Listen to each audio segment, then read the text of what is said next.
The women's evolution. Women finally being treated like legitimate competitors and receiving similar treatment to the men has become a normalized part of the WWE product for a while now. They're still hitting new milestones, sure, like the reintroduction of the Women's Tag Team Championships or giving them their own solo pay-per-view broadcast, but with the constant historical first evers, it can be easy to lose sight at how monumental some of these instances really are. This upcoming WrestleMania is guaranteed to close for the first time ever with the women's match, a triple threat between reigning champion Ronda Rousey and challengers Becky Lynch and Charlotte Flair. 6 years ago, WrestleMania 29 didn't even feature women's wrestling period in any capacity, and it wasn't really until 32 that they were given proper time and investment. This is a big deal, yet that progress up the card doesn't seem too crazy. It seems like it's about time, because for years, the women have been providing some of the best content that WWE churns out, and of all the wonderful talent they possess, none of them have impressed me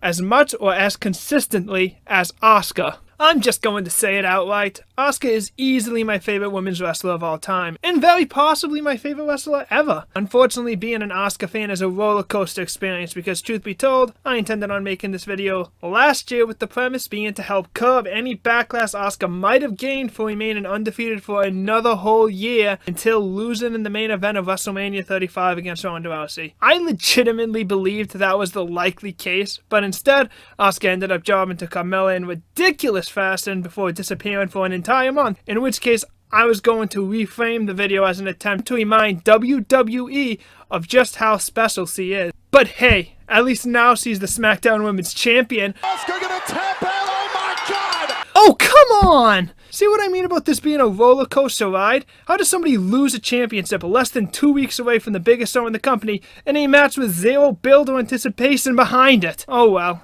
I guess at least they'll win the throwaway women's battle royale, right?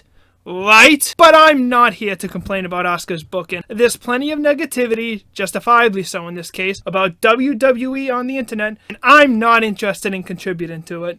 I just want to take some time and gush about why Asuka is one of the all-time greatest in wrestling history. Before I begin, I want to specify some ground rules. I will not be talking about any of her pre-WWE work. Technically that was Kana, and Kana died in her second appearance in WWE.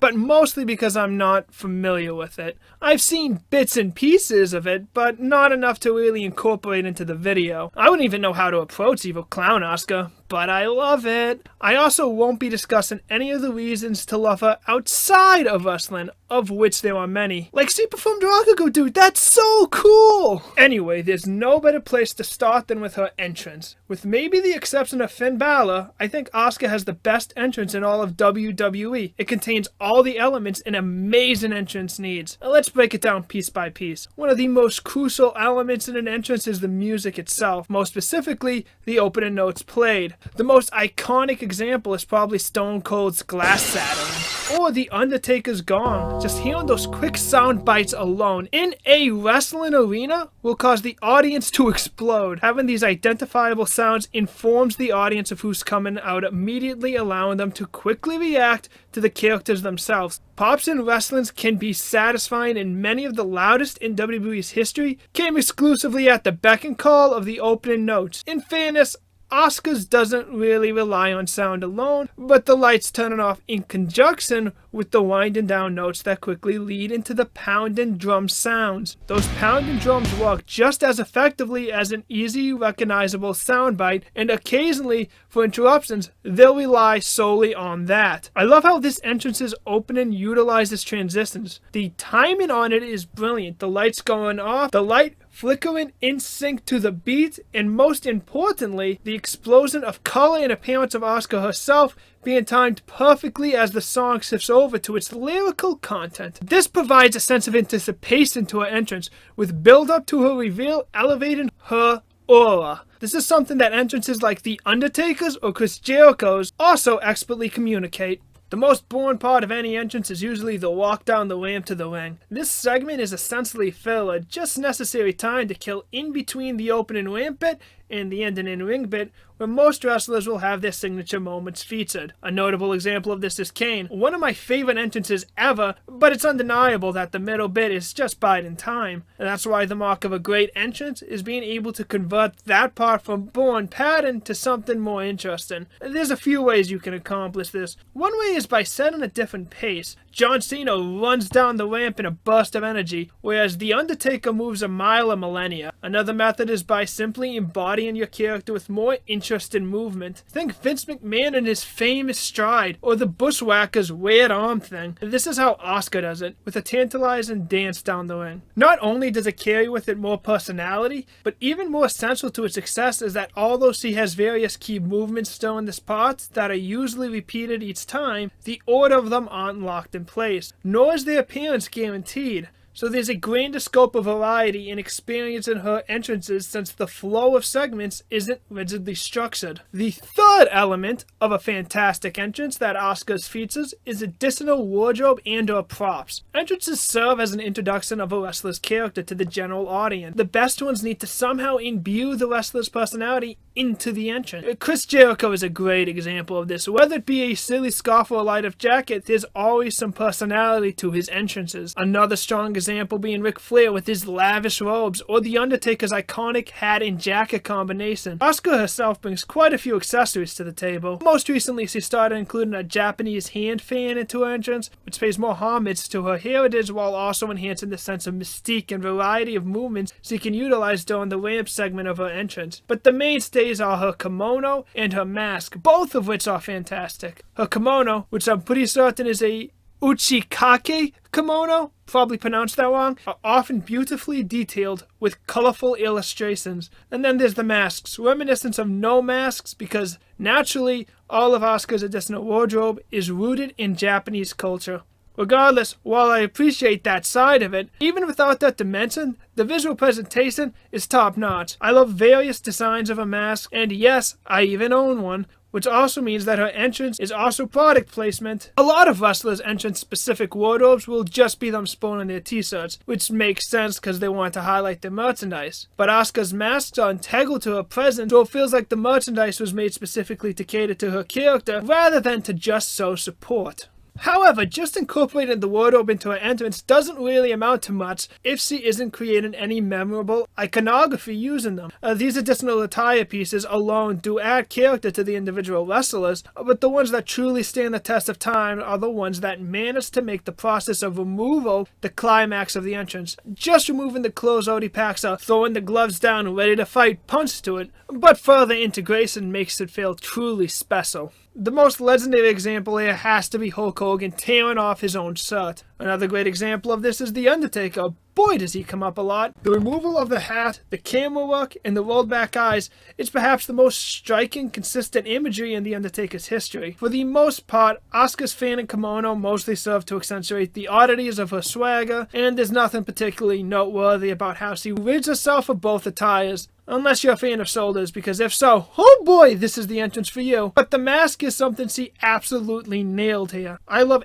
everything about the finishing sequences of her entrance. How she elevates herself on the turnbuckle and has one last little manic movement to build it up. The camera work here is excellent, and the image of her removing the mask revealing her smile, followed by her placing the mask by her lower lip, is an image etched into my head in the same manner as Triple H spin out the water. I truly believe it's on that level of iconic imagery where it's so heavily associated with her. Of course, a big part of the reason those additional pieces of wardrobe work so well in her entrance is because of how well they complement her general aesthetic. My favorite thing about Asuka from a visual design standpoint is how every aspect of her appearance feels designed specifically to make her stand out. She has the most attention-grabbing appearance on the entire roster, from her bright and varied color palette to her bold war paint across her face. She's essentially an anime character come to life. It can be difficult to create a distinctive visual identity in wrestling with the the expected attire of a wrestler. Oftentimes, the only thing that makes them distinguishable is their specific logos on the tights, which works well enough, but isn't going to leave a lasting impression. Women have the advantage here, since there's double the naughty bits to cover up, there's that much more room for experimentation, and Asuka really excels here. Before discussing her attire proper though, I need to quickly comment on her hair because I love it, particularly the fact that it's multicolored, with a vertical strip basically down the middle. Not only is it another striking visual that helps her distinguish herself from the crowd, but it's intentionally integrated into her costume. Asuka has had various design alterations to her attire over the year. There are several particular styles with a few color variants for each of them, but they all hold the same general composition. There is one element of her costume that isn't guaranteed though, and that's her choker. It's always the same when she doesn't wear this because I think it's a great component to the design. There's a vertical split to her design in the asymmetrical patterns, colors, and features that help make it so eye-grabbing, but there's far less horizontal congruity in there. The choker helps this tremendously though. In the same way that her hair matches the vertical split, the choker contributes horizontal parallel lines to the design, matching her face paint. About the vertical split, no matter what attire she is wearing, there's some kind of noticeable split in the top. Her earliest type had some big cross stitching between the two that made them feel more sewn together from different pieces, and that would eventually be replaced by this weird design that be symmetrical starting in the middle of the top, and in her current garb, it's highlighted by two similar middle colors, green and blue, that split right there. The vertical split is also represented in her bottoms, with probably the most iconic piece about her attires, the outside thong. The design, especially on the front, does provide a nice split for the remaining bottom colors and adds a clear vertical line down the middle. Another benefit of that eccentric design is, well, it puts me in the mind of superheroes. Superman, Batman, Quillman. Most recent superhero designs have removed the outside underwear, but it's still an iconic image associated with them. Whether Asuka's intentionally trying to evoke that association, or if it's just her fashion sense, I don't know, but it is effective regardless. Obviously though, it's the color palette that makes Asuka's costume really pop. All her attires have multiple colors prominently featured throughout, but it's not just the varied color scheme that I love, it's the semblance between them. They're not randomly strewn about, instead there was actual thought in how the colors fit with each other. Take this attire for example. Not only are the strap colors the same as the opposing sides of the top, but notice how the top borderlines separating the straps from the top are colored the same as the start and end of her armbands. Armbands which are respectively the same color as the top side they're closer to. Not only are those connected, but the bottom black outline matches both straps' outlines, but also the choker. There's a lot of visual cohesion here that makes her attire more stimulating than others on the roster. And that's without even discussing how the bottom half fits into the equation. Continuing with that attire, since her Brooklyn 3 attire is my favorite from hers, the thong is black, continuing to match the aforementioned choker, as well as the designs on the boots. On the further side of her bottoms feature the white color, which also returns above her left knee pad. The pink and purple color swap sides from the top half for both the bottoms and boots, mixing the palette up enough to avoid a two-faced aesthetic, which ultimately strengthens the visual diversity of the outfit. While I focused on the vertical split a lot, that adds a horizontal flip with the color palettes, which again just strengthens the overall design. And the yellow color makes its mark on the bottom half, taking the color of the belt and the ropes on the side. Speaking of which, those side attachments like the rope are a great addition to her attire. For starters, it just looks cool, but more importantly, it adds an extra sense of momentum to all her movement. It's like with hair, seeing those fly around with her fast movements helps add to the impact of the move.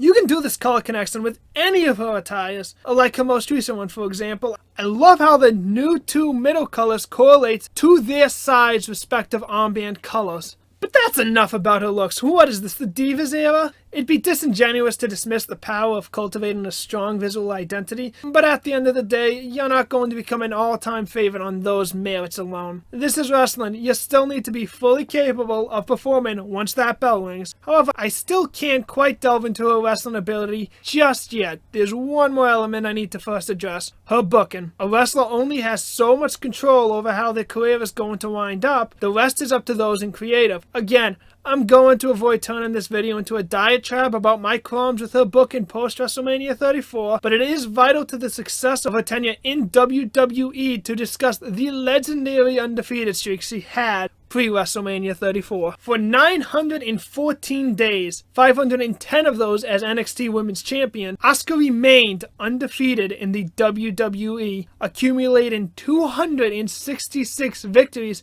before officially being defeated. A streak is a fantastic way to build audience attachments to a character and make all their matches seem valuable to their overarching narrative. Even the jaw matches as laid into the streak as Asuka's tenure on Raw and the road to WrestleMania had a point to them. Not only to continue to perpetuate her special aura, but there's power in witnessing the numbers go up. To realize just how monumental her run is truly through the records. You can claim that having such a lengthy streak eventually robbed most of her matches of any dramatic tensions, and you'd be right.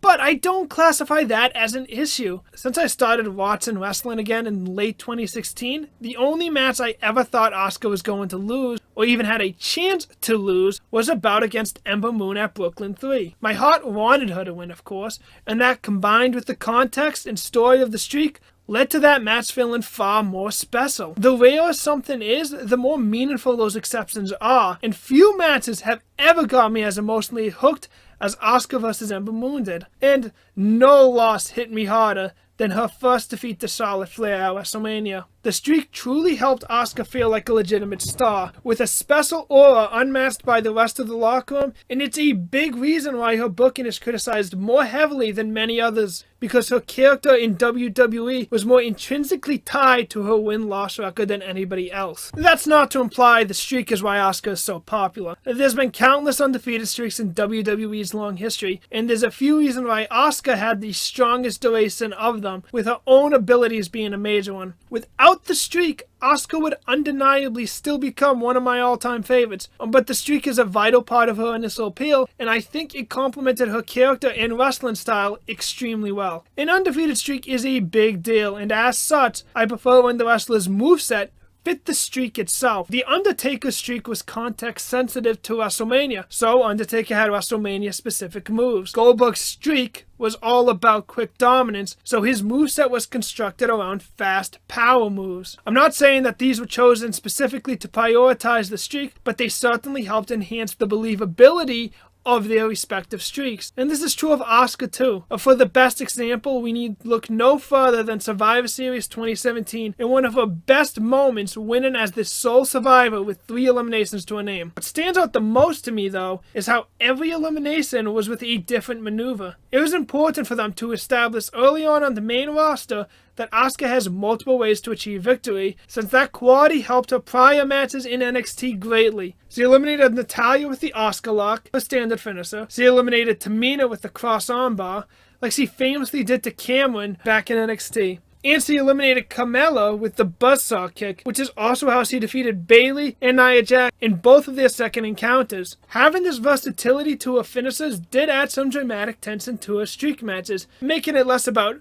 who will win and more about how will Asuka win. Because yes, 90% of the times it's going to be the Asuka lock, but with the knowledge of that other 10%, there's more effective false finishes. And because it occurs a little more frequently, it doesn't devalue the opponent for losing to something aside from her regular finisher. As for Asuka's wrestling ability outside of the context of the streak, it essentially aligns with my own wrestling sensibilities perfectly. Her main offensive style can quickly be summarized as a combination of strong strikes, primarily kicks, with strong submission play as well. I don't know why I could ever properly describe why, but I've always gravitated towards kick strikes. They're a lot more cooler than any other strike. In wrestling at least, I can give some nod to the amount of slapping included with the kicks, since it adds additional impact to the move, but otherwise it's just a clear bias towards kicks, and one that Asuka leans heavily into. And while on the subject of Asuka playing towards my personal bias, German suplexes are my favorite wrestling move, and she does them. As for the submission, the best aspect of her submission game is how quick it is. The cross armbar being a prime example. Seeing how effortlessly and fast he applies it to the likes of Cameron or Dana Brooke is always a beautiful sight, and it's a shame that it doesn't really exist anymore.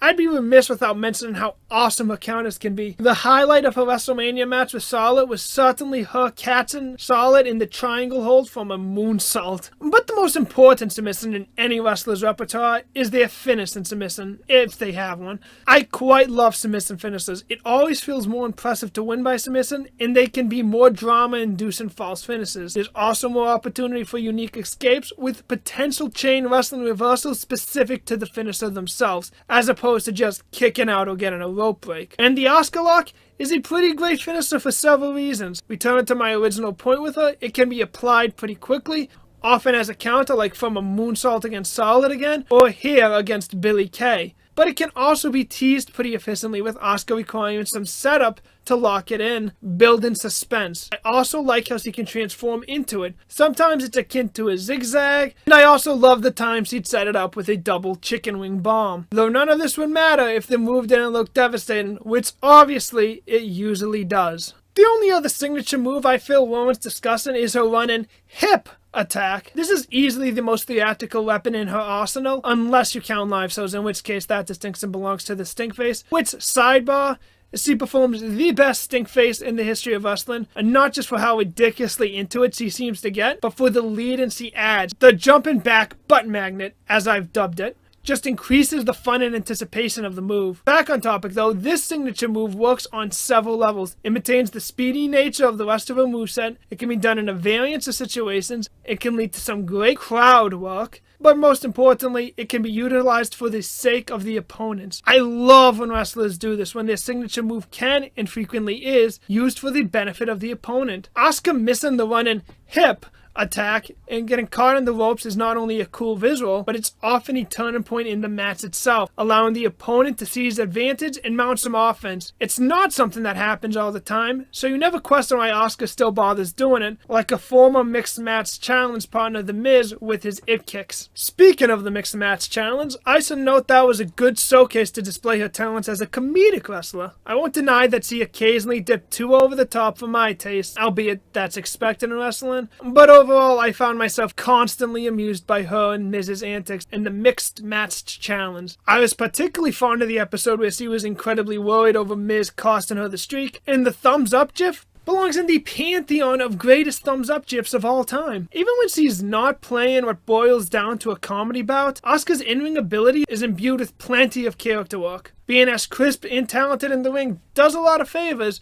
but the performance is only elevated by incorporating a sense of character to the movements. And just look at her rest holds and how often they remain entertaining despite its purpose. Thanks to her braggadocious nature taking over, the absolute glee she takes in dominating and competing are constantly on display, especially in her squash matches, which always remained engaging for me to watch through sheer personality. She also has a tendency to display this through dance, usually at the expense of her opponent's precious pride. What stands out about this is you could use the inclusion as an indicator to how Asuka gauges her opponent. For example, in the fantastic Raw bout against Sasha Banks, early on she does the roll-through dodge that normally would lead into her dancing, but against Sasha Banks, she continues the fight. This immediately sets the tone of the fight being more serious, and it's apparent that she's treating Sasha as a higher caliber opponent, only really outwardly expressing her cockiness in moments where she holsters control. I suppose it's about time to address the elephant in the room, the singular chink in Asuka's otherwise impenetrable armor, her mic skills. This is the weakest area by a long shot, but to be honest,